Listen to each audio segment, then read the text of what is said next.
भक्तों के भाव पर भगवान अवतार लेने को मजबूर हो जाते हैं।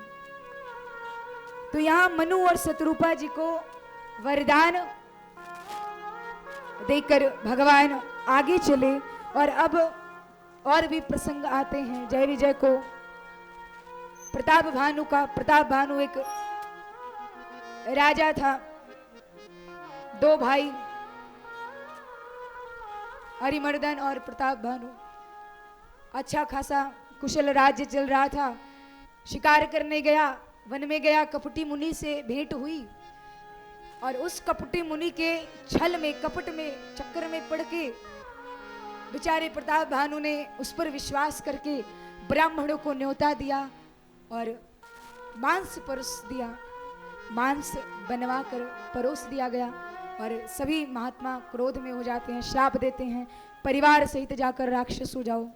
तो वही प्रताप भानु, रावण उसका भाई अरिमर्दन, कुंभकर्ण और उनका मंत्री धर्म रुचि, वो विभीषण के रूप में अवतार लेते हैं। अवतार क्यों? रावण ने भी अवतार ही लिया था। जिसको मारने के लिए भगवान को अवतार लेना पड़े, क्या वो साधारण है? नहीं। रावण की भी अपनी महिमा है। रावण जैसा ज्ञानी ना हुआ है, ना होगा, न था। रावण बहुत ज्ञानी था।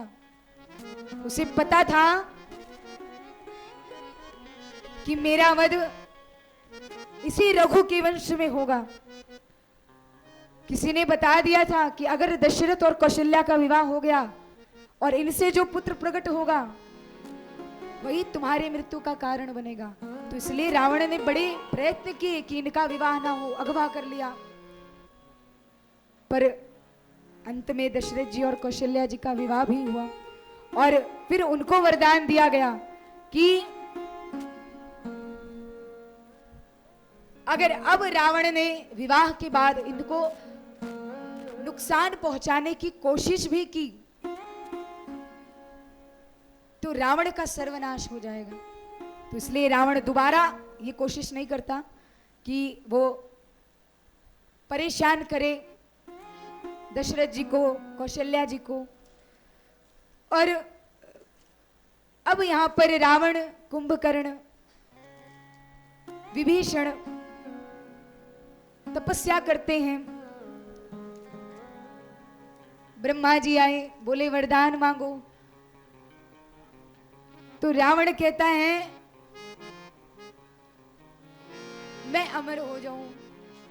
कुंभकर्ण इंद्रासन मांगना चाहता है। सरस्वती जी की ऐसी छड़ी घूमती है कि निद्रासन मांग लेता है। और विभीषण जी भगवान का भजन मांगते हैं। और यहां पर इन तीनों की लीला चलती है।